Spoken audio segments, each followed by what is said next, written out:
It doesn't, I don't know. Stand for the Pledge of Allegiance. I pledge Allegiance to the flag of the United States of America and to the republic for which it stands, one nation, under God, indivisible, with liberty and justice for all.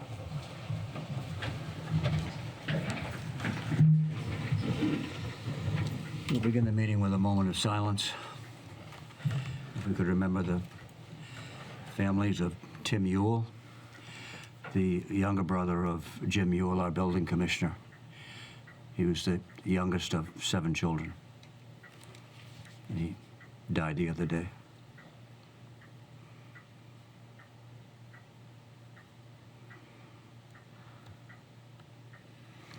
I'd also like to recognize 7 soldiers who have recently died in Iran. Captain Cody Cork, Sergeant First Class Noah Tejans, Sergeant First Class Nicole Amor, Sergeant Declan Cody, Major Jeffrey O'Brien, Chief Warrant Officer 3 Robert Marzan, and Sergeant Benjamin Pennington. If we could keep their families in mind, please.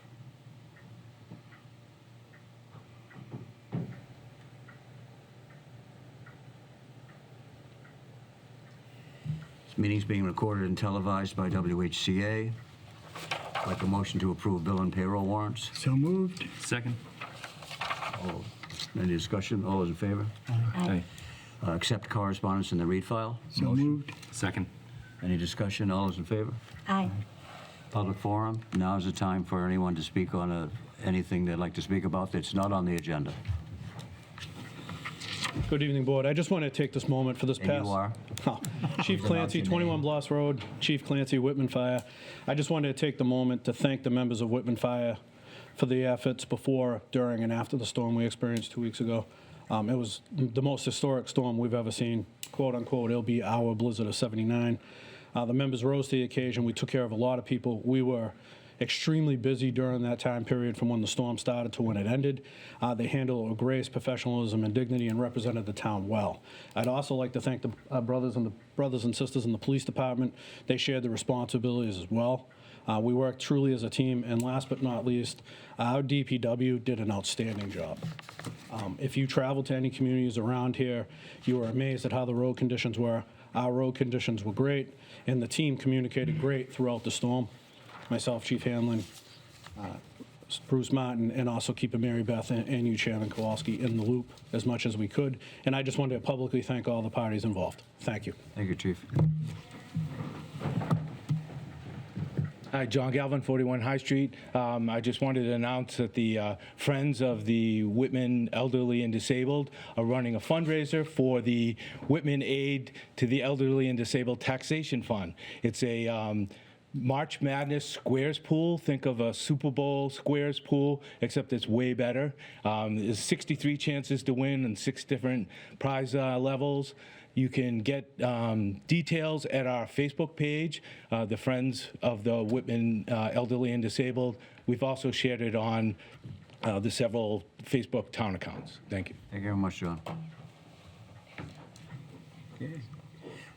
Chairman's report is going to be very short, but I would like to give a shout out to the Foxborough Select Board and its stance on licensing or not licensing the World Cup at Gillette Stadium. They are refusing to, with some publicity, refusing to grant a license until they receive the money for security. And they haven't received it yet. They've been promised money, but they haven't received money. And I think the deadline is March 17th. Next day after. You would know March 17th, wouldn't you? I would. Wouldn't you now? Yes, you would.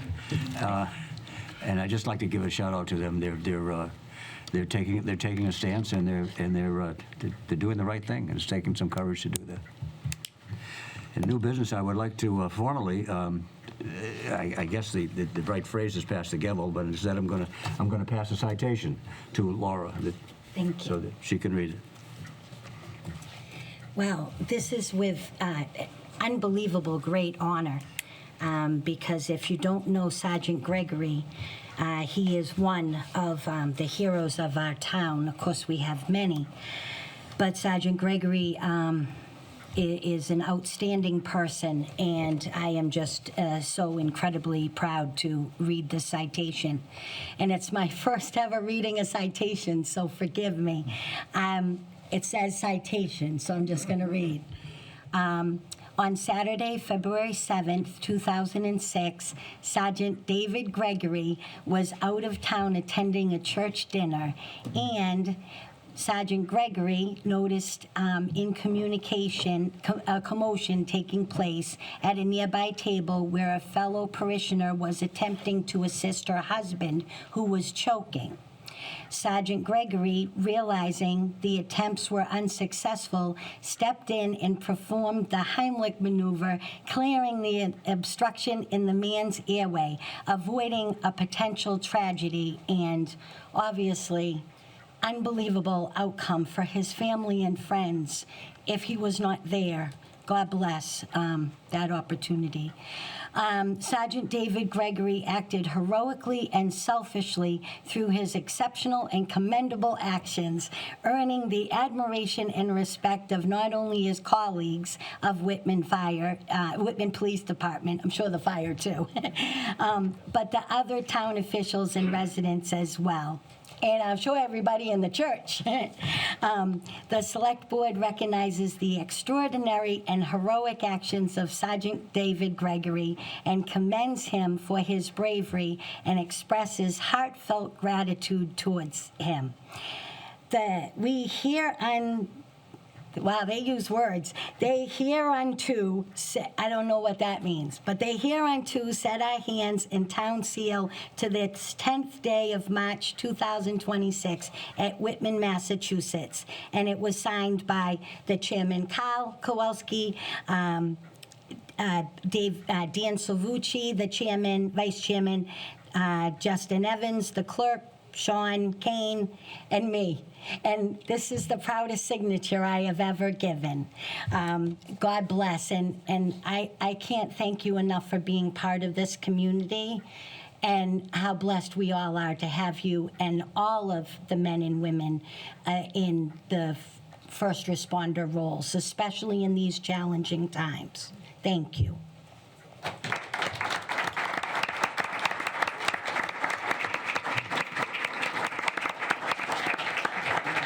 You gotta come up and get it, I think. I do? Oh, now you know I'm somebody here. I'm just gonna come right out of my chair. Thank you so much. Oh, God bless you. Thank you. Absolutely. Thank you.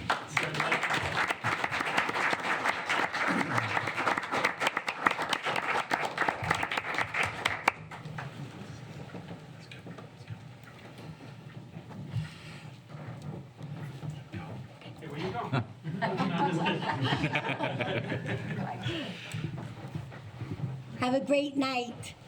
Thank you.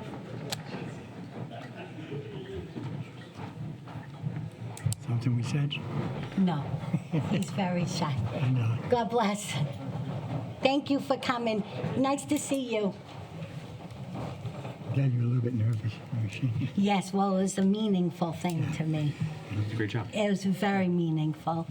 Next item on the agenda is to act on the request of Robert Lelivre to be appointed to the position of Member Historical Commission for the remainder of a 3-year term through June 30th, 2028, in order to fill an existing vacancy. If appointed, act to rescind the appointment of Mr. Lelivre to the position of Associate Member, Historical Commission, effective immediately. Is there a motion? Absolutely. I make that motion. Is there a second? Second. Is there any discussion? Thank you. All those in favor? Aye. Act on the request of DPW Superintendent Bruce Martin to declare as surplus material 8 5-drawer flat blueprint file cabinets to be disposed of by public auction. Municipid. So moved. Is there a second? Any discussion or questions? All those in favor? Aye. approval of the sale of bonds and notes and related matters for the WMS building project. Yes, thank you. So last Wednesday, March 4th, the town sold $30 million in bonds and $31 million in bond anticipation notes for the Whitman Middle School building project. We have the town's financial advisor, Ben Oglesby of UFASI, here this evening to recap the issuance of the bonds and the band for us. Ben?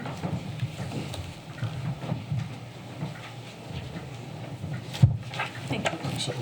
Yep. Thank you. Thank you.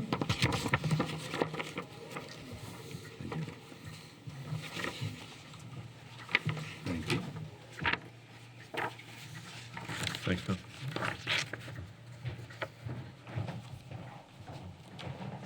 Good evening, everybody. So nice to be here on a beautiful day. I almost didn't come because it's so nice. Anyway, I'm Ben Oglesby from Unibank Fiscal Advisors. So the town went to market last week. Just some background. Mary Beth called me about this time last year, and we talked a little bit about what might happen here. And I remember I was in Vermont around Labor Day at J Peak, and I got this call from Mary Beth, and she's like, "We need to talk."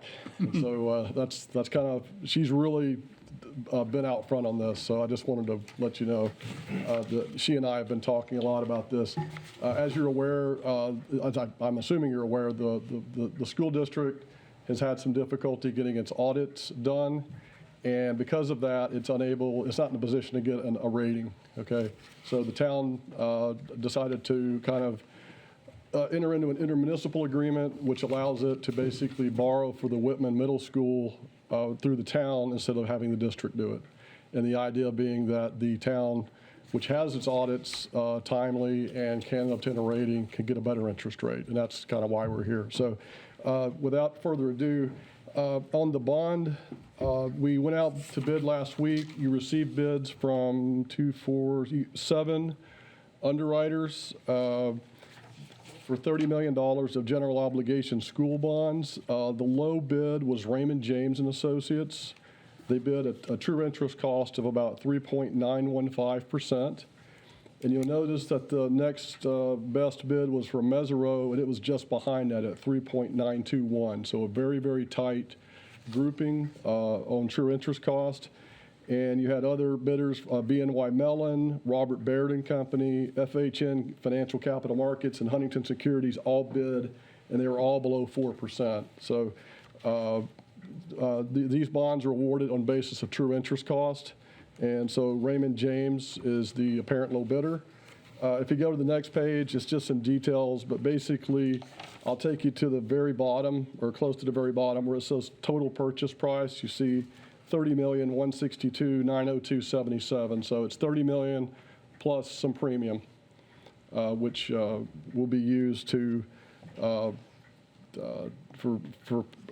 not for project, but probably just to pay the next interest payment, so that whatever's left over, you can apply to the next interest payment. The page after that, I provide you with a debt service schedule that goes out to 2055. So these are 29-year bonds, approximately. Again, if you go down to the very bottom of that page, you'll see the true interest cost at the 3.91 figure that was bid. The page after that, I gave you an excerpt from Moody's rating. Moody's rating services put a AA3 rating on the bonds. Nice. They also rated the bond anticipation notes, the $30 million of bond anticipation notes, as a MIG-1. MIG-1 is the best short-term rating. It's more of a measure of liquidity and access to marketplace. So the AA3 is an affirmation of the town's already existing credit rating. So they basically reaffirmed the town at an AA3. Nice. Be happy to take any questions. I have a question. It's probably all in here because this looks pretty informative. But they all look very close. And in bidding, I have one experience, and we went with the cheapest bidder. And if we had just gone up just a little bit, there might have been a lot more offer, a lot more. So is there any difference between all of this? Is there anyone that's doing more, or there's like something that we should know? Is it all just the same? Yeah, it's kind of a commodity in this case because it's basically money. So there's not like So go with the It's not like cheapest. you've got two architects bidding two different kinds of buildings. Yeah. They're real close, and you decide to go with the one that's a little bit more expensive. In this case, it's just money. Go with the cheapest You go one. with the cheapest. Yep. Yeah. Yeah. Perfect. I'll also add that on the $31 million in bond anticipation notes, the town received 4 bids. You received a bid from Jeffries, TD Financial Products, B of A Securities, and Oppenheimer and Company. Jeffries bid a net interest cost, which is how we award bands. They bid a net interest cost of 2.335. The one behind that was TD at 2.38, so about 5 basis points between the low bid and the next lowest bid. So again, that's an indication that you got a competitive outcome. You had 4 bidders, and they were all fairly tightly spaced as far as the interest rate that they bid, which is a good clue that you got good results. The day that you went to market, there was plenty of bidders out there. Quick question. So the town is using this bond to pay off the school's band that they took out last year, and we're taking out a band to pay for the next year of work on the middle school project. Do you remember what the interest rate that the district got the band for last year? I know it was high, but I have that. comparatively to what we are now borrowing for, just curious. I believe it was 4.875, and what I found interesting is they received a premium of $42,000. So the 4.875 was the coupon rate with a premium, forced premium, which you have asked for a premium to cover all your closing costs. What was left from that premium, which is going to be applied to the payoff of the ban, was $587.50. That's it. On our ban here, we bid for enough to cover the closing costs, which I believe you projected about $47,000, and we received I have it here. Let's see. Let's see. We received a ban of over $1 million. The interest. Is that correct, Ben? So the premium on the band was $530,410 on the bond anticipation. I think you're looking at the bonds. I am. Yeah. So I am. Yep. on the band you received. So they bid a par amount of $31 million. They then added a premium of $530,410. And then when we kind of factor that in, they bid a coupon of 4%, but that premium really drives the net interest cost, and that drives it down to 2.335. So you apply the premium to the next interest payment. That 469,000, Right. just about, that we're applying to the interest payment on that ban, and I believe that the interest payment was over $1.2 million. So instead of taking $1.2 million and putting that onto the taxpayers' bills, we're going to take the $1.2 million and we're going to subtract the 469, and it comes out to about 770,305 or something that we will spread out over the taxpayers' bills instead of the 1.2, because we got so much in a premium. Now, if we talk about the bonds, we received an even larger premium there, but because it's a bond and not a ban, Ben was able to go in and resize the offering. If you maybe just want to talk a little bit. Sure. Yeah, that's a good point, Mary Beth. So when we went out to market, you see that on the first page of what I gave you, it says $30 million in general obligation bonds. Well, that was before we went to market. After we went to market, we received so much premium that we were able to reduce the size of the bonds. So the bonds that you're approving are in the amount of $28,535,000. And the reason is because in today's marketplace, the bidders on these bonds generally want to bid a big premium for a lot of different technical reasons I won't bore you with it. Basically, they like to put a lot of premium in these deals, and in Massachusetts general law, we have to reduce the par amount accordingly. That's great. Cool, thank you. Thank you, Anyone Ben. else? Outstanding news. Thank you, Ben.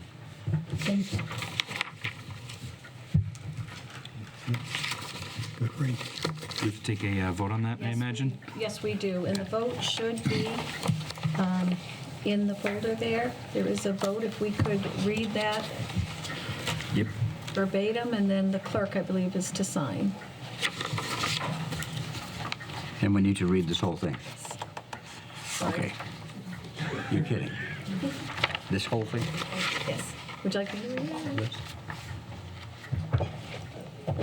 Yeah, you can read it. I don't want any questions after the fact. We want to make sure that we Yeah. vote of the Select Board. I, the clerk of the Select Board, Okay. is that okay? Do you want to read that? Okay. Sure. Of the town of Whitman, Massachusetts, the town certify that at a meeting of the board held March 10th, 2026, of which meeting all members of the board were duly notified and at which a quorum was present, the following votes were unanimously passed, all of which appear upon the official record of the board in my custody. Voted that we hereby determine, in accordance with the GL Chapter 70B, that the cost of the Whitman Middle School project authorized by a vote of the town passed on January 12th, 2026, Article 5, being financed with proceeds of a portion of the bonds and notes defined below, together with all other bonds and notes of the town previously issued to pay costs of this project, does not exceed the portion of the total cost of the project that is not being paid by the school facilities grant, and we hereby approve the issuance of notes and bonds to finance this project under General Law, Chapter 70B. Further voted that the sale of the $28,535,000 general obligation school bonds of the town dated March 16th, 2026, the bonds, to Raymond James and Associates Incorporated at the price of $30,162,902.77, and accrued interest, if any, is hereby approved and confirmed. The bonds shall be payable on March 15th of the years and in the principal amounts, and bear interest at the respective rates as follows. Should I read each and every year I as don't well? think you need to read No. it, yeah. Okay, it's years 2027 through 2040. Further voted, And 2041 through 55. oh yes, and 2041 through 2055. Further voted that the bonds maturing on March 15th, 2055, the term bond, shall be subject to mandatory redemption or mature as follows. Term bond due March 15th, 2055, date March 15th, 2053, principal amount $990,000. March 15th, 2054, principal amount $990,000, and March 15th, 2025, maturity, principal amount $720,000. Further voted to approve the sale of $31 million, 4% general obligation bond anticipation notes of the town dated March 16th, 2026, and payable March 16th, 2027, the notes, to Jeffries LLC at par and accrued interest, if any, plus a premium of $516,150. Further voted that in connection with the marketing and sale of the bonds, the preparation and distribution of a notice of sale and preliminary official statement dated February 25th, 2026, and a final official statement dated March 4th, 2026, the official statement, each in such form as may be approved by the town treasurer, be and hereby are ratified, confirmed, approved, and adopted. Further voted that in connection with the marketing and sale of the notes, the preparation and distribution of a notice of sale and preliminary official statement dated February 25th, 2026, and a final official statement dated March 4th, 2026, each in such form as may be approved by the town treasurer, be and hereby are ratified, confirmed, approved, and adopted. Further noted that the bonds shall be subject to redemption at the option of the town upon such terms and conditions as are set forth in the official statement. Further voted that the town treasurer and the select board be and hereby are authorized to execute and deliver continuing and significant events disclosure undertakings in compliance with SEC Rule 15C2-12 in such forms as may be approved by bond counsel to the town, which undertakings shall be incorporated by reference in the bonds and notes as applicable, for the benefit of the holders of the bonds and notes from time to time.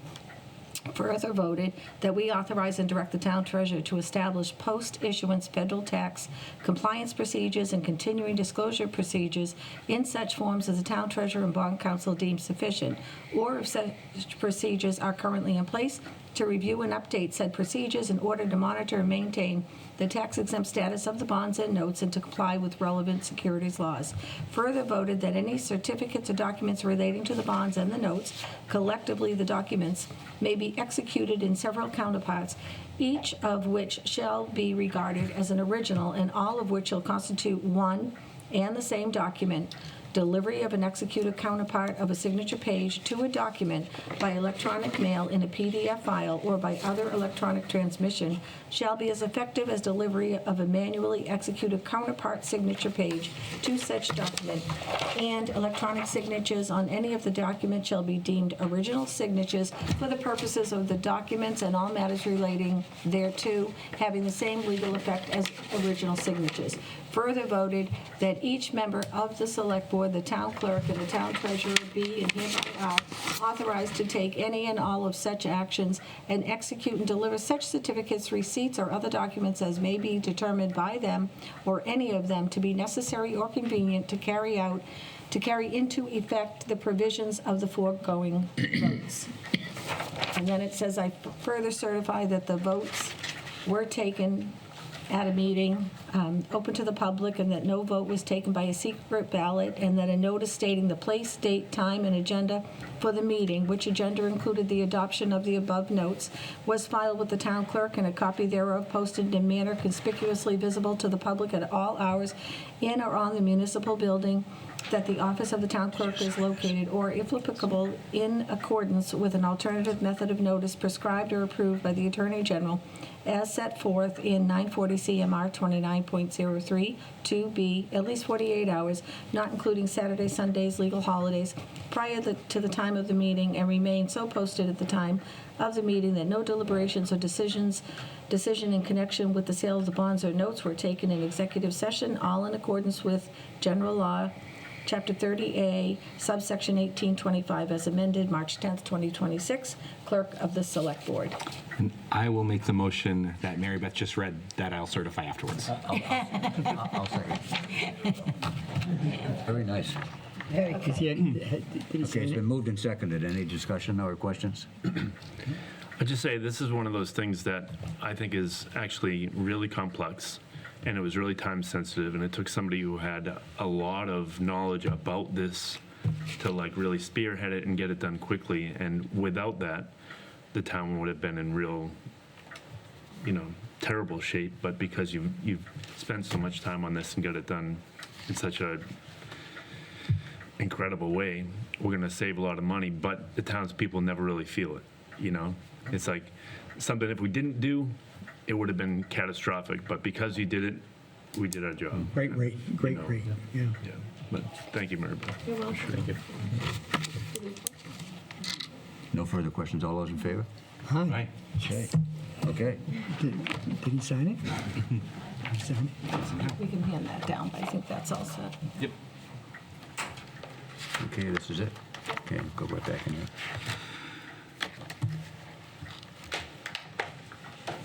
Okay, that takes care of that. Do you want this now, or? Do you want me to buzz it down? Yes, you could take that. I don't think it needs a further seal or signature on it, but you could check that. All right, Yep. Yep, she'll take that. And you have the rest of them? We already took those down for the Oh, you clerk did? to seal. Okay. All right. Thank you. Thank you.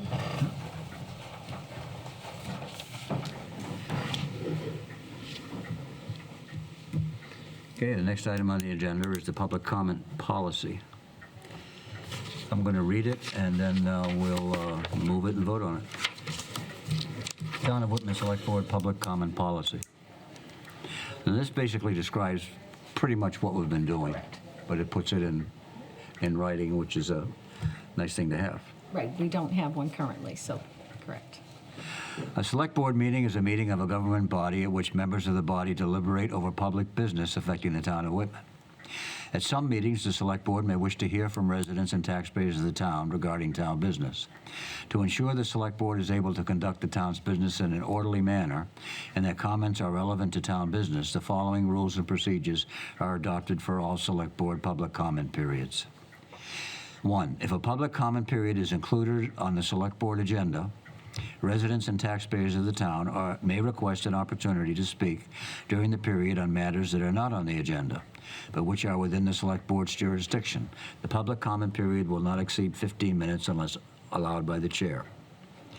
During the Select Board's discussion of items on the agenda, residents and taxpayers of the town may request permission to speak on the agenda item. The decision of whether to grant permission to speak on any particular item will be in the chair's discretion. 3, all speakers at a Select Board meeting must be recognized by the chair before speaking, and all remarks will be addressed through the chair. Once recognized, speakers will be allowed up to 3 minutes to speak and must begin their comments by stating their name and address. The chair may permit extension of this time limit in extenuating circumstances. All speakers are encouraged to present their remarks in a respectful manner. The chair, after a warning, may terminate comment which is not constitutionally protected because it constitutes a true threat likely to provide a violent reaction or cause a breach of the peace or incitement to imminent lawless conduct or contains obscenities. 5, lastly, no person shall address a meeting of a public body without permission of the chair, and all persons shall, at the request of the chair, be silent. If an attendee continues to disrupt the meeting after a warning, such as by speaking when not recognized, the chair has the authority to order that person to leave. If the person does not leave, the chair may authorize a constable or other officer to remove the person from the meeting, and further action could be considered if necessary. See Mass General Law, Chapter 30A, Section 20G. Would someone like to move that we accept this as a written policy? Yeah, I'll make that motion. Is there a second? Second. Any questions or discussion? Just one quick question. I assume we ran this by council to confirm that it complies with the SJC decision a couple years ago on constitutionally protected public comment? Yes, so actually, this came from the town council, and then I made a couple of little edits, sent it back, and they said yes.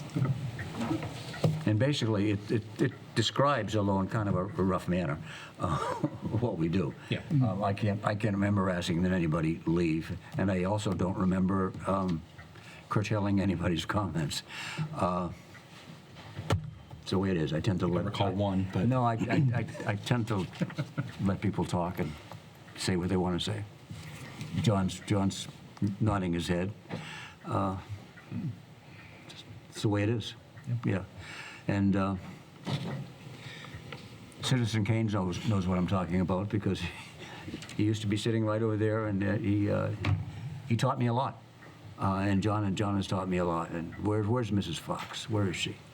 There she is. Yes. Yes. No, excuse me, I only have a comment, and I'm staying in my seat.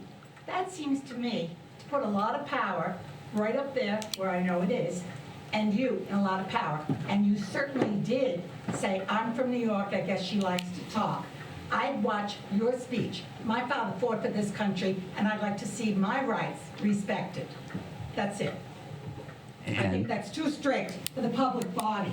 oh, this is That's what I heard. Yes, this is too strict. I certainly think so. You think? And I never was arrested or violent in my life. Okay. No. Okay, so I think that's totally unnecessary. And yes, I did argue against having police anywhere, not in schools, anywhere. And yes, I was related to New York City police. That's Okay. it. I have nothing else to say, because I don't think I'll be allowed to speak here again. Can I say Yeah. something? Too bad you didn't have that when Citizen Kane and I did get up, as we did. We didn't have a desk, a seat, a name, and we came and we stood. You've just violated this thing in a whole lot of ways. All you have to do is use an obscenity, and where's the chief? I'll have him escort you right out. No, I'm kidding, Mayor. Can I- Yes. Mrs. Fox, first I want to say thank you for coming. It really touched my heart when I saw you come through the door, and if we weren't already on the TV, I would have come over and gave you a hug. I want to say that I I appreciate what you're saying, and I think that you took it out of context because of some of the unfair things that I won't say were said by certain people, but on the floor downstairs when you or Mrs. Landeville speak, there are many people that like to heckle, and I don't know why folks do that, and I'm really proud that you've come to Whitman and that you come up and you say what you want and you say it how you say it, because we're all different and that's what we're supposed to be, and we're a community, and we're a community now that's in strange times, even more different than the Depression and the things I learned about that from my grandfather. We're in weird times, and we need good people like you that you're not a criminal, and you're not a roughhouser, and you come and you're forceful with your beliefs because you believe in them. So I want to say God bless you and thank you, and please know that we put that in writing because we were kind of forced to. The laws nowadays and the people and the different things, they pick up on things that you don't got something in writing, and sure as shoot, next thing you know, you got to have the lawyers put it in writing. It had nothing to do with you or anyone that speaks, and I would hope that you would always speak. And I think you're wonderful. Yeah, so do I. I don't remember anybody heckling. They heckle a lot downstairs. Remember, they hoot and holler and everything at the town meetings? They do it from up above and everything. Just pull it up on the TV. One time, we did have to have somebody thrown out. Yeah, and it wasn't a very pleasant thing that they said. I didn't care for it because I actually had a lot of respect for the gentleman prior. But town meetings are hard and people have passion. I get that a little. Well, okay then. Next item on the agenda. Do we vote on Yeah, we need to take a vote on that. What? We had a motion and a second, but Oh, we need to vote. Oh, yeah, we have to make a haven't motion to voted make on it legal. Already did it. this. Yeah. Strict policy yet. Okay, all those in favor? Aye. Aye. Anybody opposed? Okay. Terrific. Yeah, Mary did. Put that aside right now. Vote to refer the following zoning bylaw amendments to the planning board and bylaw study committee, section 246.6, section 247.2, section 240.12.5. Is there a motion? So moved. Second? Second. Discussion, questions? Yes. Either place. Make sure you tell us what your name is and where you live. Been around John for thousands. Goldrosen, Chairman of the Zoning Board of Appeals, 238 South Ave. The Zoning Board has proposed 3 amendments have been set before you. One of them we're going to ask you to just pass over and take no action. We've decided not to pursue it at town meeting, so I don't know how you want to proceed or if you want any explanation on these. Sure. Which one? The do you- one to take no action on is the proposed amendment to Section 7.2 site plan approval. 247.2? Yes, So we pass over that? yes. Okay. You want us to send 246.6 and 240.12.5 to the planning board and bylaw study committee? Yes. Okay. Is there a motion? So moved. Second? Any questions or discussion? I guess just quick explanation. Are those I imagine one of those is the changes related to the ADU bylaw that the Attorney General struck down? Yes, 246.6 was the accessory dwelling unit bylaw that we approved at town meeting last May. It went to the Attorney General for review. They struck down certain provisions of it while allowing the rest of it to go into effect. So the purpose of this amendment is to bring our bylaw into conformance with those comments so that there isn't any confusion on the part of applicants or the building commissioner or the zoning board of appeals. Okay, any other questions? Okay, all those in favor? Aye. Okay, the next item is to vote to refer the following to the bylaw study committee: Wetlands Protection Bylaw, Chapter 7, Section 7-9, boards, commissioners, and committees, and Smart Growth Overlay District 40R. Is there a motion? So moved. Second? Any discussion or questions? Justin, do you want to mention the 7.9? Because I think you put that one forward. I did recommend that one. Yeah, so this was a, section 7.9 is the makeup of our boards and committees have to be town residents, or it called out the town administrator or assistant town administrator. I recommended that we amend that to include any town employees. The reason being that currently on the capital committee, our technology director and our facilities director serve. We're lucky that they can because they're Whitman residents. However, I think that regardless of who we hire into those positions, that input would be valuable on those The committees. position right itself. It's the position that makes them valuable Yeah. members of that committee. You know, the capital committee, a lot of what we do is technology and facilities, so. Okay. Any other questions? Okay. All those in favor? I- Okay. Next, vote to place the following question on the May 16th, 2026 annual town election ballot. Quote, shall the town of Whitman be allowed to exempt from the provisions of Proposition 2.5, so-called, the amounts required to pay the town of Whitman's apportioned share of the costs for bonds issued by the South Shore Regional Vocational Technical School District in order to pay costs of designing, constructing, originally equipping, and furnishing a new district high school and related athletic facilities, including the payment of all costs incidental and related thereto? Yes and no. Is there a motion? So moved. Is there a second? Second. Any discussion? Yes. I just would like to say that South Shore VOTEC Superintendent Tom Hickey will be presenting just a high-level presentation of the building project at the next Select Board's meeting on March 24th. Okay. And for fiscal '27, the South Shore VOTEC will be covering the project costs. However, it's projected that the town will start to be assessed for this project in fiscal '28. Okay. Okay? All those in favor? Aye. Aye. The next one, act on the request of Kathleen Evans for permission to use the Town Hall Auditorium for the purpose of hosting a freshman, sophomore, semi-formal dance on Friday, March 27, 2026. We're passing over that because They found she another venue. found another venue. Budget update. That's what we would mention. When do I mention it now? Budget update. Laura had something she wanted to mention under budget update. Okay, did you? Can I ask you if I can, do I ask Carl?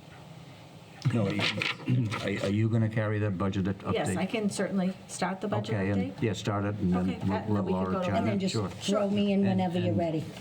Yeah, and Sean will be Adding. chiming in also. Absolutely.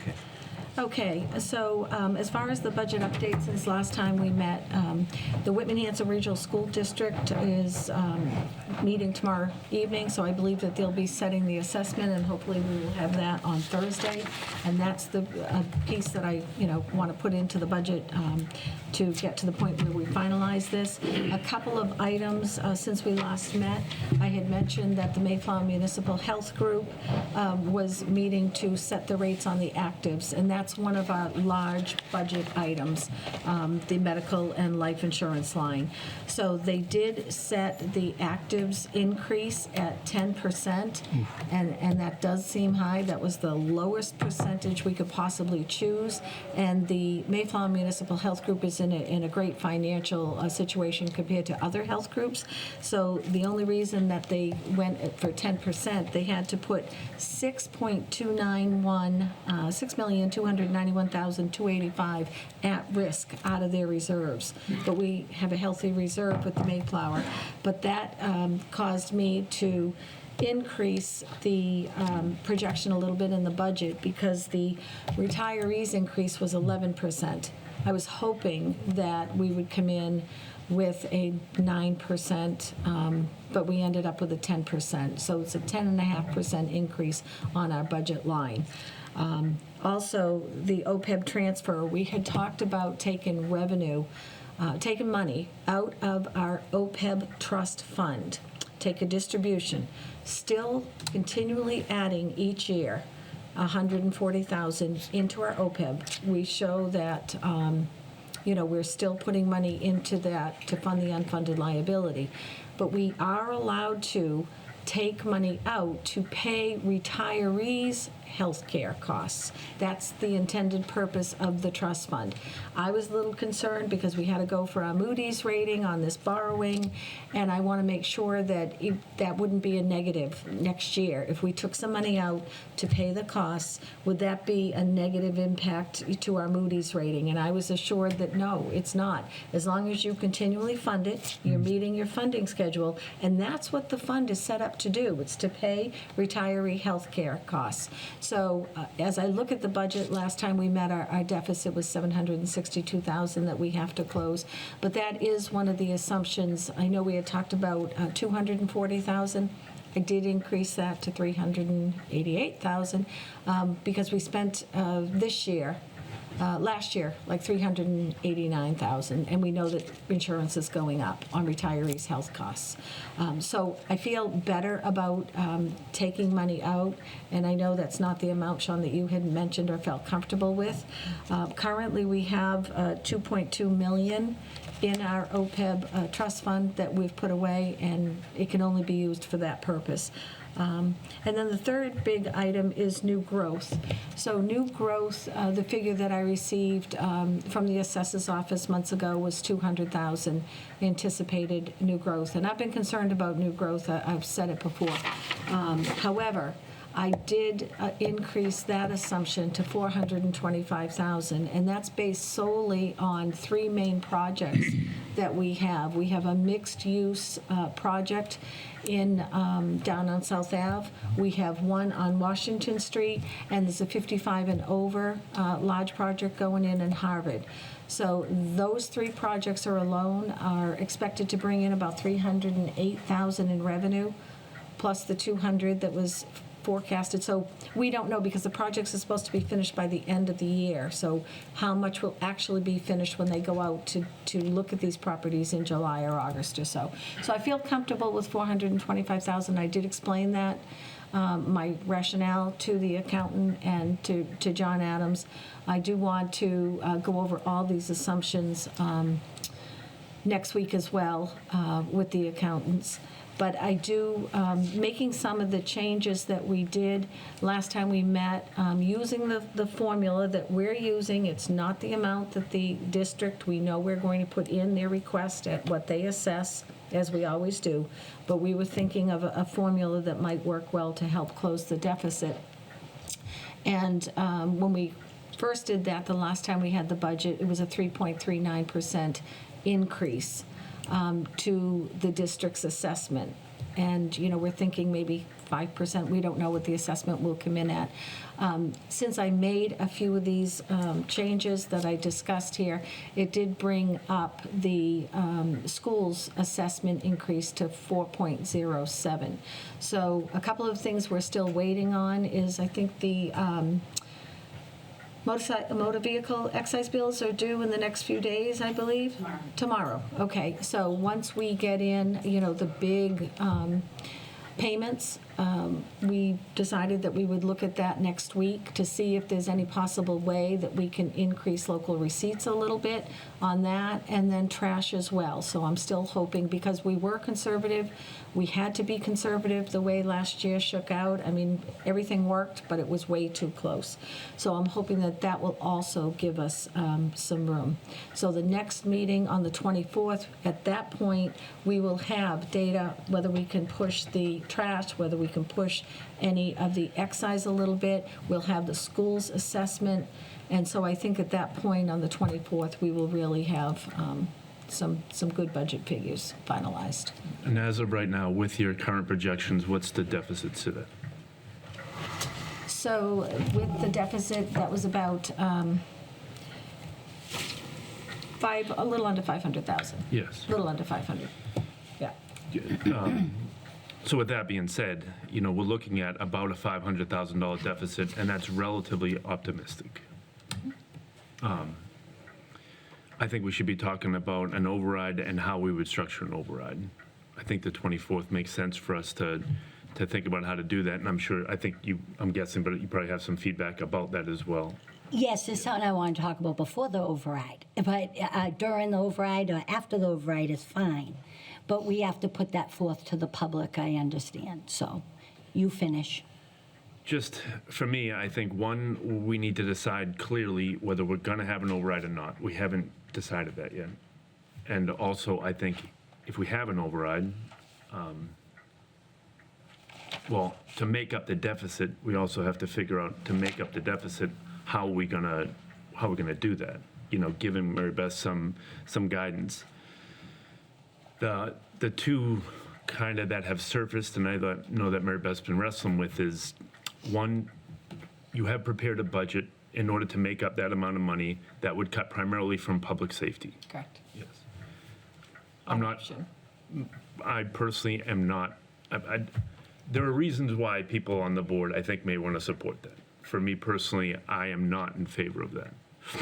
But it's easy to say that, but without the other hand, how do you make up the deficit? You know, and this is. But can I interject for a second something? Because it's part of this. I don't think you can have one conversation without this and then you can elaborate on it. Yeah, sure. But I'm thinking, because remember, I come from a whole different school of thought. We have two positions that are being retired. They're great, enormous amount positions. They could save this town well over $200,000 for just their position alone. But then the health insurance, that's just gone up 10%. I don't want to lay off anybody. I don't care if it's police, fire, or the library or anything. But we're in tough times. And that would cut this, and this would be in half, this 500,000. Because if you add up those two. And it's hard when people in the room, because, well, imagine how hard it is to lay off people. But when somebody's retiring, I don't think it should be offensive to Kathy, who does an amazing job and who has always been right on spot. I have no problems, and Mary Beth, she knows I compliment her all the time. But this position that she's retiring from in June was always one position prior to when Lisa Green was trying to learn because Frank was leaving. Not always was a position. Sometimes maybe, sometimes not. But Mary Beth, now that she's been here, she's advanced, she's gotten all the knowledge from Frank, who was wonderful, to come in and give her all of that training, basically. Laurie, who is amazing. We've increased both of those positions.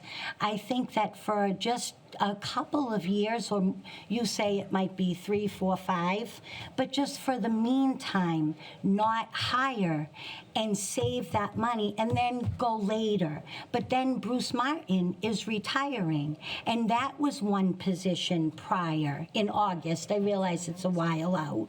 But Dave LeMay, we could offer him a little more. You'd be saving all of that 10% increase and all this benefit stuff, and you give him a little more because it would be the right thing to do. We'd be doing more work, but it would save all kinds of money. And I don't want to lay off police and fire at a time that you're expanding this town itself by the building up, and to get more monies, understandably. But more people are going to be calling the police and the fire line. And more children are going to be coming to the school. A lot more things are going to be needed, and down the road, and when we're cleared of this other stuff, I think we could go right back to it. Or maybe it would work out. I don't know.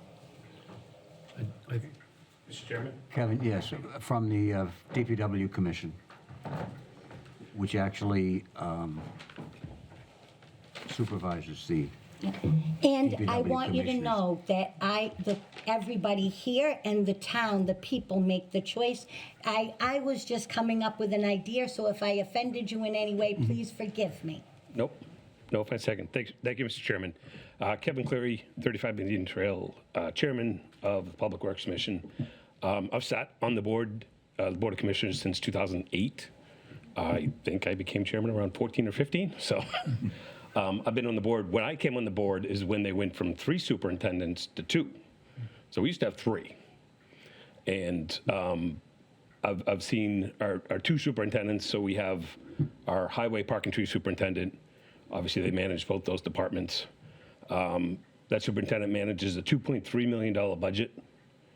They oversee anywhere from $600,000 to $800,000 a year in Chapter 90 funds and roadway and sidewalk improvements. They manage all the trash and recycling collection. They manage the subcontractor, the phone calls. My bucket broke. All those is handled by the highway park and tree superintendent. Coordinates all the snow and ice operations for the town, and all the subcontractors, which, on a storm like we just had, should have been over 40, and I believe we had 25. So again, he prepares his budget, meets with the finance committee. He proposes all his warrant articles for capital purchases.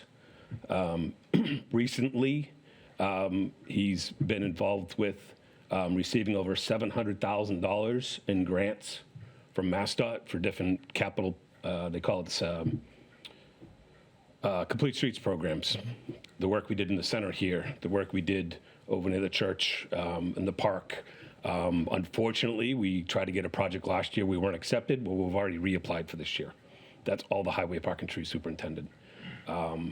And right now, he's been working for the last 2+ years, and we still got, unfortunately, another 3 years to go on probably at the time will be a $20 to $25 million project that the town will not pay for. MassDOT will fund the construction project of South Ave, the reconstruction of South Ave from about the gas station all the way to Plymouth Street.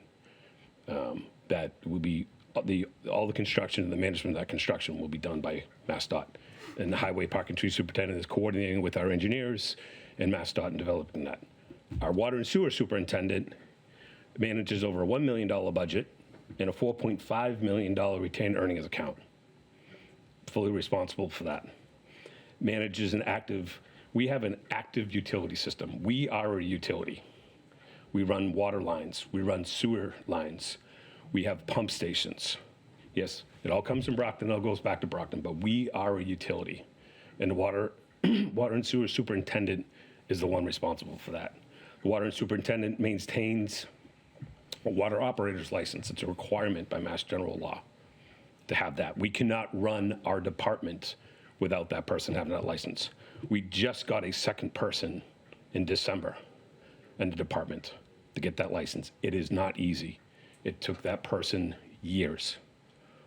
So, and you know that I'm only talking about the 2 people that are retiring. But I just want to give it.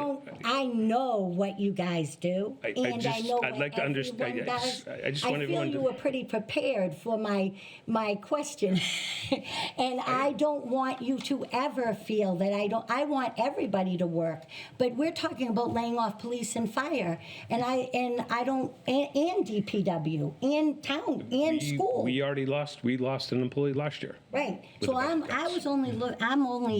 well, first off, I'm not looking for anything. That I'm only looking to give suggestions. The town has to decide.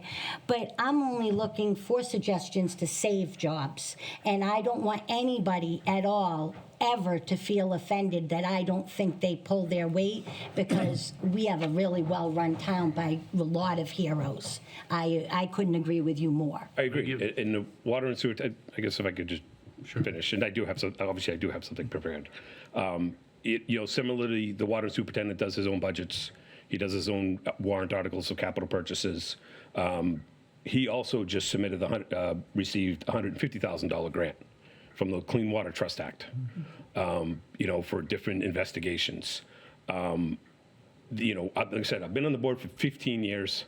The amount of additional work that needs to be done on the water and sewer side with the DEP, the EPA. Every year we used to joke in the commissioners meeting, these unfunded mandates. Hey, the DEP now wants us to do this study, or we have to. Right now, it's a big thing is the lead water services. I forget what year, but I think it's within the next 2 or 3 years that we have to prove that there are no lead water services in the town. It's an old town. There's a lot of lead water services. And we, the town and the public works, are going to be responsible for making sure that there isn't any. So that's a very large undertaking that's going on right now, and that's all handled by the water and sewer superintendent. I don't see the ability that we could function with one superintendent. Both superintendents are needed. We run a large department, a very large budget. And just from my experiences and what they do, they're very different operations, and they each have their own responsibilities, and it works. And like I said, yes, it was 15 years ago, but we had 3 superintendents, and they went from 3 to 2. I wasn't on the board then. I'm not sure what the reasoning was. It was actually one of the reasons I got on the board, because they expanded the commissioners board from 3 to 5. And that's when I came on. suppose that we should all hope that an override passes, but if it does not, is where I'm looking at, because I don't want your good men to be laid off. Nor do I, and I So- don't want fire or police or library, No, nor I do I. don't. Like I said, we all need our felt the services. pinch. We had an employee that left, and we didn't fill that position because we couldn't last year. And they did a great job with the snowstorm, but we did run 10 to 12 pieces of equipment short. I just feel that we're in such a peculiar predicament, and I find it really sad because all departments get pitted against each other, and then people get, Did you have something you wanted really to say? afraid of losing services. And like you said, Laura. these are crucial. Okay, I think you made your point. Okay, well, I was just saying that, nobody doesn't want to support services, we just can't afford, Well, and now, Okay. 2 weeks ago. I think you made your point. Yes, and so did he, a very good I point. think Many, You have thank more you. to say, Kevin? And I know that. Sean I'm all wants to set. jump in. I just wanted to, Okay, Kevin, good, thank you. thank you. Thank you. Okay, I think Sean wanted to jump in, and then John. We're in an uncomfortable situation because we do have to prepare a budget. For me, I think the principle that should guide us is that we should do the least harm with whatever cuts we have to make. And that's difficult because how can you choose one position over another and that kind of thing? Right. I will say with Mary Beth's office and Kathy Keefe, they're one mistake away from being on the front page of the paper and, killing the town financially. If that office doesn't perform, then all of us, all departments, the people of Whitman struggle. And Mary Beth gets, no lie, 200 emails a day at least, where she's constantly pulled in 1,000 different directions and putting out fires. And the combination of the two of them works really well, but it just works really well. There is nobody taking time off. And as far as causing the least harm, a mistake in that office can cause great harm to the town of Whitman that I would be really concerned about. And I think the same thing holds true with the superintendents. I think there's a lot of liability that when things go right, we don't feel it, but when things go wrong, we all feel it significantly. And I feel very much about public safety. I think there are financial reasons, and primarily there are safety reasons why those two departments really need to be staffed appropriately. And right now, they're just staffed appropriately, and they can make arguments that they're not. The police make strong arguments that they're not fully staffed. So I'm not comfortable. I think that's doing some harm if we cut there. Unfortunately, I think the library, it sounds terrible to say it out loud, but I think if I had to choose between the terrible options in front of us, I think cutting on the library is an area that we can save some money without the harm that is created can be mitigated somewhat by either using neighboring libraries or using kind of some of the resources at the school. It's terrible because I think they do excellent work. I use the library regularly. I work with children that use the library regularly, so it would be a horrible thing. But I think it's at least an option that we should consider so that next week I think we need to make a decision next week so that Mary Beth can create a budget and she can then share the budget with the Finance Committee because they've been asking us to do that, and it's unfair to Mary Beth to stay in limbo on what kind of budget should she create. So I think we should mull this stuff over, think about different arguments. We should wrestle with it next week when we have a discussion, and then we should actually choose the direction we're going to go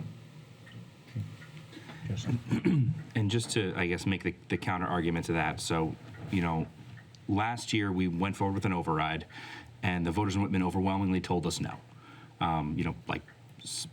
70% said no, cut services.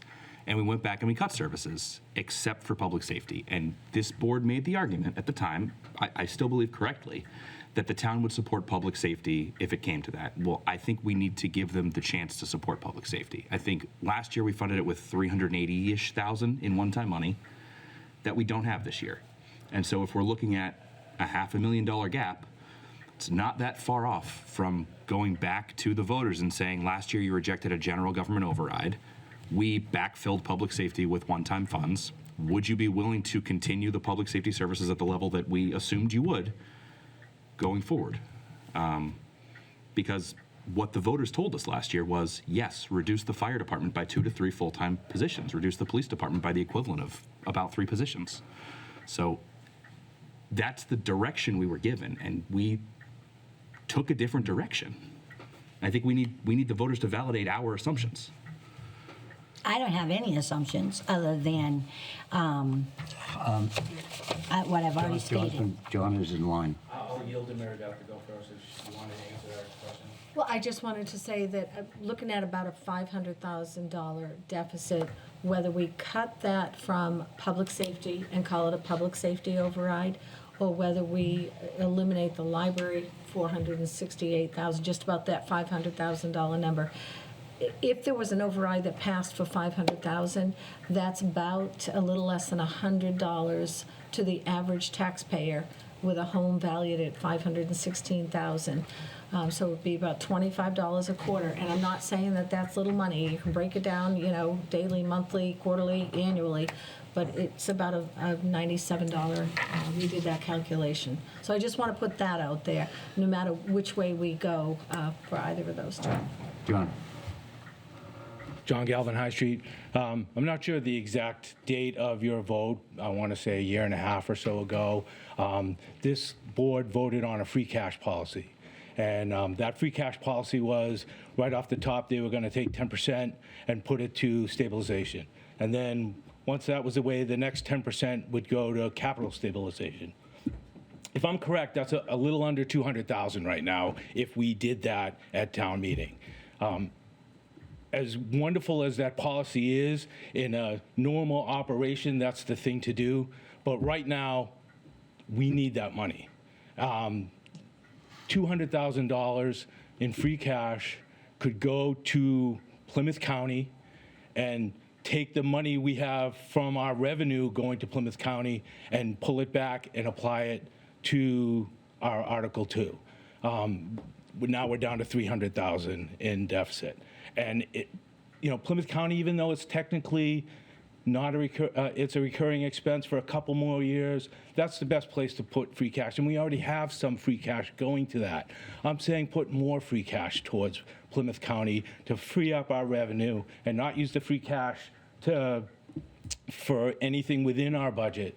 And next year, we probably need to do it again. And the year after that, maybe we can get back to do it. And like I said, it's a great policy to have, but right now it's raining really hard. And we need to do something about it, and I think that's a thing that you should consider seriously. Thanks, John. Thank you, John. Anyone else? Yeah, I'd like to say We've got some things to think about for a couple of weeks, huh? one thing.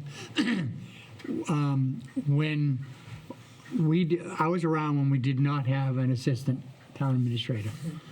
Both you and I were on the board, right? And then we hired an assistant, Lisa Green, right? Greg Enos first, right? Huh? For that. Greg. And and Greg, right? Greg Innes, and it really things were getting done as best possible with just one person, but it was obvious that they needed help, right? And Frank Lanham, who was a great superintendent, great town administrator, said, "I need help. I got things coming from 20 different directions, right? I need help." And we got Greg. Greg moved on to town administrator in another town. When Frank retired, Lisa Green was put in she applied for the job. She didn't get it. Somebody else got it. And the point is, when she didn't get it, she went to Hanson. And we were without a second assistant town administrator. And I have to say, and without mentioning names, that office went to hell. Yes, but it was because of the person possibly. Yeah, but the point And, is, you know- it was overwhelming. And what does Laurie do? Because Laurie works her butt off too. Right. And that is then 2 people.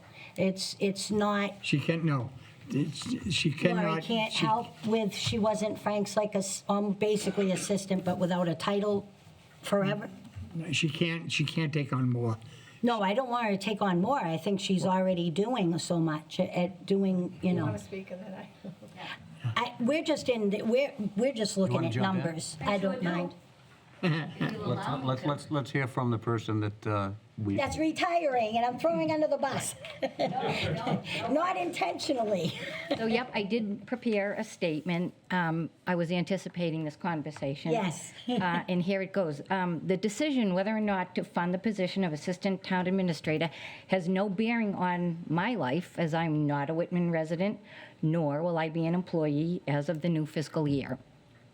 However, over the past 3 years, I have been both an active participant as well as an eyewitness to the execution of an extremely wide-ranging set of tasks and responsibilities that lay within the scope of work in the town administrator's office. The workload involves matters and challenges that concern every department within the town and with varying degrees of complication, such as the borrowing that just happened this evening. Although it may be easy to assume that this vacancy will have a minimal impact, that will not be the case. The town administrator routinely puts in countless hours beyond the 40-hour work week. This is with the aid of what I consider the assistant town administrator to be, a facilitator. The direct impact of not supporting the town administrator by eliminating or reducing the funding of this line will undoubtedly undermine the ability to execute the functions of this office in a consistent and fluid manner. I've witnessed firsthand the productivity of this office over the last 3 years, and I am certain that it can't help but suffer if this integral position is not maintained. It may seem to be penny wise, but it will certainly prove to be pound foolish. Thank you. Well, that was a very nice speech, and you know that you do great work. I do, and you know what? It will no longer be a concern of mine in June, but for the town, I think it's a bad idea. Thank you, Ken. You know, the fact is that we are extremely lean management-wise in this town. Yeah, there's not much place to To say cut. that we leave the assistant town administrator's job vacant is silly. Well, I don't find it I'm sorry. silly. Well, I know you don't find it silly, Right. but it's silly.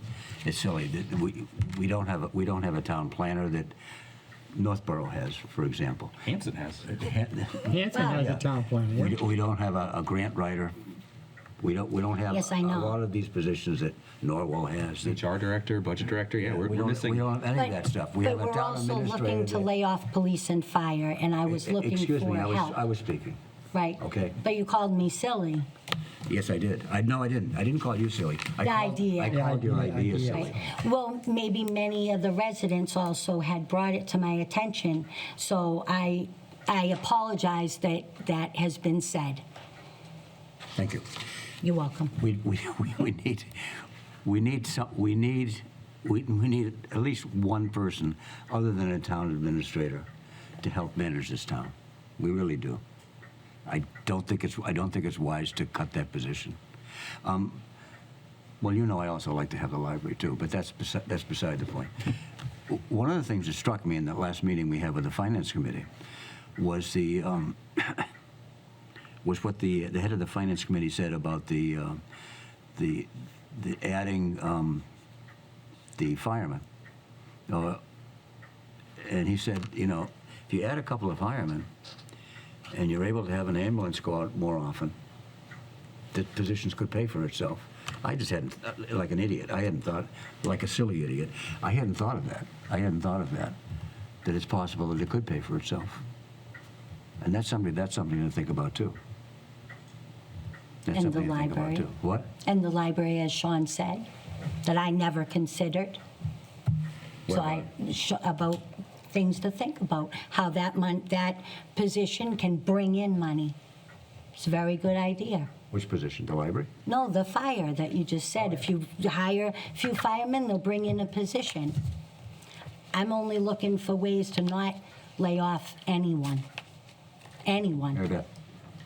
I prepared a statement as well. So, as we know, Glad everybody got prepared.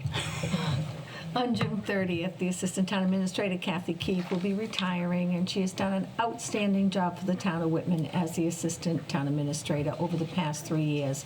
She has brought in over $400,000 in grant funds and/or grant project work, which exceeds what she's been paid in total for her 3 years in office, which was $302,642, so roughly $100,000 a year.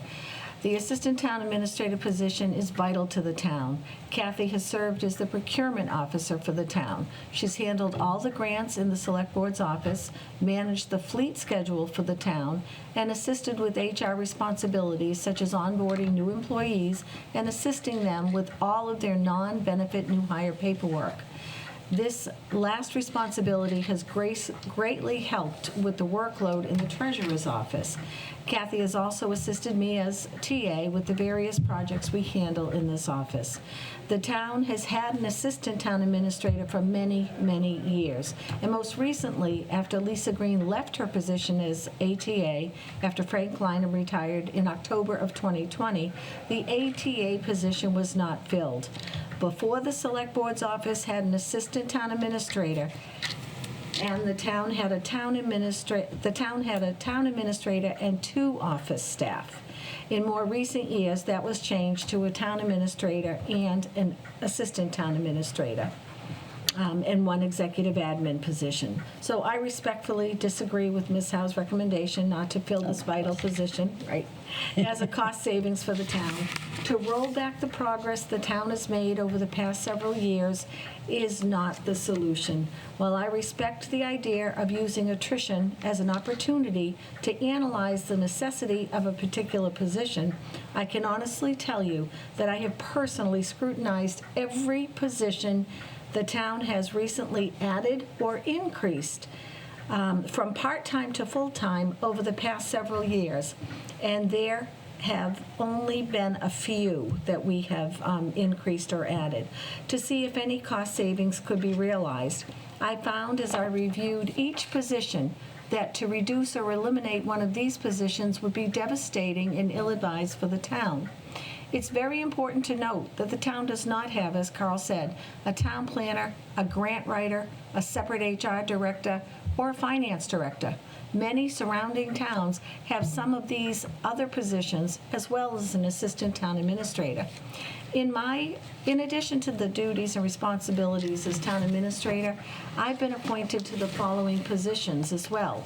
I'm on the Capital Committee, I'm a Capital Committee member, a DPW Building Committee member, Whitman Middle School Building Committee member, Regional Agreement Committee member, Mayflower Municipal Health Group Steering Committee member, a Bylaw Study Committee member, Affirmative Action Representative, Auction Permit Clerk, Assistant Parking Clerk, Brockton Area Transit Board member, Brockton Area Transit Finance Committee member. Many of the positions I listed require additional work and time other than my regular duties during the day. So I'm an agent of the Select Board, and as such, I'll work within the policies and guidelines set by the board. You all know my work ethic. I'll continue to give 110% each and every day in my role as TA. However, not all of the ATA's duties and responsibilities will be able to be completed if this position is eliminated. So I would like to note this evening, we recently hired an assistant library director. We recently hired an assessor. The district, of course, would replace the superintendent and the business director in key roles. So I'm set to put out the ad for the assistant town administrator, and I'd just like to know, do you suggest I move forward with that or not? And I very much would like to move forward with filling that position. Sean? I think the place that you're coming from, Laura, something that I respect, is that you very much care about the community of people that work here. And one way to keep the integrity of that and with the least harm that way is when somebody retires, then you celebrate their retirement and you're not letting somebody go. So you're not causing negative emotion that way. Which is We are going to be letting police and fire and school teachers go, That's what I'm saying. and that's happening and it's happened. Yes. So I'll just finish my point. I respect your feedback for that reason, but I respectfully disagree because Not that we shouldn't be thinking about that. That needs to be on the forefront of what we're thinking about, for sure. But when I'm talking about the least harm, I'm thinking for the town itself, for the town to keep moving ahead in a way that is, fiscally responsible and hits all the major things that we need to hit without any major liability accidents. That's kind of what I'm thinking, that the positions we're talking about really must be filled, regardless of the people that are in them. Oh, right. So- And I think I believe that she's a wonderful worker. It's because she's retiring. Yeah, for sure. So for that reason, I couldn't support not filling Kathy's position, and I fully recommend that you hire as soon as possible. But I'm just one voice. Well, I'm Are you glad I looking gave for a vote on everyone the a board good about heads up. whether to fill it? I would love that, because I'd like to just get that out there, get it filled, so the person is in the position All right. on July 1st when Kathy Would someone like moves to on make a her motion 30th. to allow Mary Beth to advertise the position? I'll make that motion. I'll second that. Discussion. The only question is advertise internal like we would for a union vacancy posting, or advertise universally like we did the last time when we hired Kathy. So I had called Peter, town council, Yeah. and just asked him, and he said it's a non-union position, so you don't need to, post it, and certainly you can just put it out internally, or if you have somebody internally that's interested, and then if not, you can advertise externally. So I can do it both all at the same time. It costs money, of course, when we put it up Yeah. on the different platforms or newspaper, whatever. So to post internally, if we have a qualified person, I would normally start there and then go externally, but I'll do whatever way you want. I'd go internally first, and then if there's That would save. nothing there, then go out. Right, okay, that's, No? Makes sense to me. Okay. Any I agree with that, but provided anyone that internally that can hold a position, if there's somebody that you know that doesn't work for the town, because it's a non-union position, Actually, you know what I mean? I kind of would favor posting it externally first, Yeah. especially if we're Yeah. discussing potential, Yeah. I don't want to start shuffling the chairs on the deck of the Titanic. I'd rather, if we're going to commit to this position, let's put it out so then people internally or externally. internally or externally, yeah. Doesn't matter, that's fine with me. Right. Sure. So you can do it both ways at one time? Yeah, I mean, we'll look at, And to we'll look at me, the best person for the job. Yeah. look at, I'm a product of promoting from within. So At if least you on- have somebody that Right. needs everything, I just think that's wonderful, and, At least on the MMA, where people looking for this type of position know to look, right? Somewhere that we know we're advertising this position. Yeah. there's a cost with. There's a cost with that, but yeah, not like I know Indeed we've done in the past, and we get a flood of resumes that aren't all qualified. Right. If there was someone internally that There may be more was than one. qualified to do the position, and they left their position, then we'd save money there. Well, that's what I'm worried about, and why I think we should maybe post it externally. But not fill that one. It depends on what position it is, Yeah. if you have to have it or not. Wouldn't be the same salary, you wouldn't be saving that much money, but you would be saving some. You could look at that. Well, to how much does the fruition. person make? But I also think we need to get the best person for the job because, Right. like we say, we like to promote within. When are you going to retire? Couple years, a Couple year? years. So we need to get somebody that would be the assistant that can learn from Mary Beth and be as good, if possible, as Mary Beth, right? And to move from assistant to the town administrator. So when Well, she you'd still retires, need that other we're not position. left without leadership in this town. It would be great to, and we've talked about this, I think, when we hired Lisa, like the part of the discussion Right, was but Frank it would like to didn't go retire that way. eventually. It didn't work out that way. Not by my vote. I voted for her. But yeah, it would be great to have someone across the office that could learn from Mary Beth Yeah. and see how to run a town. Right, so, I mean, that for when way they'll vacancy move opened up. Go from there. My And then opinion. we just hire another one, because we want to keep that Yeah. at 2, you say. And Laurie, I was thinking about, we've always had 3 people in that office, remember? What was her name? Linda Souza, Huh? and then you had the Linda clerk, Souza, and then Frank. remember? Yeah. I just thinking we weren't probably always $500,000 in the hole. Yeah, I know. I'd love to have a lot of things, But you're talking about $100 a year, $25 a quarter. but we're talking about the people can't afford it, and the people that brought that to my attention are the residents. So we can either suggest or don't. I'm just suggesting I think ideas. to get us back on track, if I poll, I'd rather post it externally as well at Yes. the same time. Yeah. If you're gonna post something, I We're agree gonna with post it. you. Let's put it out there. I can do that.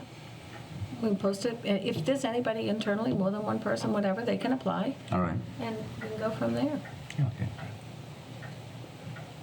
Okay. Yes. We're all set? Yeah. Okay, all those in favor? Aye. Okay. Okay, you're free to do whatever the heck you want to do. Okay, that was all under the budget update, wasn't it? Yeah. Anything else? Okay. Town administrator's report. Okay, I do have a couple of items. The first one is the appointment of Principal Assessor Jacqueline Malahy.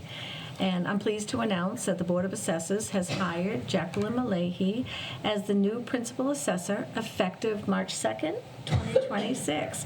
Jackie previously worked as the Assistant Assessor in the town of Cohasset, and before that, she was the Assessing Specialist Senior Clerk in the town of Situate. She holds a Bachelor of Arts in Communication from Bridgewater State University and is a Massachusetts accredited assessor. So she already has her MAA Good. certification. So I've worked with her in the past week or so, and boy, we're already hitting the ground running. So thank you, Jackie, and welcome. Thank you. I really like this town, and I've met a lot of great people, so thank you. Thank you, welcome. Thank you. Yep, welcome. Thanks. And the other item that I just want to mention is in the police contract this year, there's a new clause, which is the same clause that's actually in the fire contract, and it is for tuition reimbursement. But it does say in both the police and the fire contracts, there's language in there that there shall be established, and this is in the Whitman Police Department, an education evaluation board comprised of the select board, a representative from Local 494, and the police chief. And of course, for the fire department, it says the same, except Local 494, it says Local 1769. So I would like to know if there might be 1 or 2 selectmen that would like to be part of that committee, 1 or 2 for the police and 1 or 2 for the fire. And I know everyone is busy and there's a lot going on, but really, we need that just so each department can assess the requests coming in, the courses, and grant, the specific courses based on the budget and so forth. I mean, as a liaison to the police department, and I don't want to volunteer you for liaison to the fire department. Maybe it makes sense for us to do it. Should we and do then it? Do it as the Sure. liaison to each department. That way we keep ourselves out of a quorum situation. And we could just leave it at that then. That would be great. Good. Okay, that settles that. That fits. That does. That takes care of that. And let's see. That's all I have under the town administrator report. And we need to go into executive session. Pursuant to Mass General Law, Chapter 38, Section 21A, Exception 6, to consider the purchase, exchange, lease, or value of real property, if the chair declares that an open meeting may have a detrimental effect on the negotiating position of the public body, and it's going to be a discussion of the Corthell building. Is there a motion? So moved? Is there a second? yes. Yes. Yes? Yes. Yes. And we will come back in open session only to adjourn.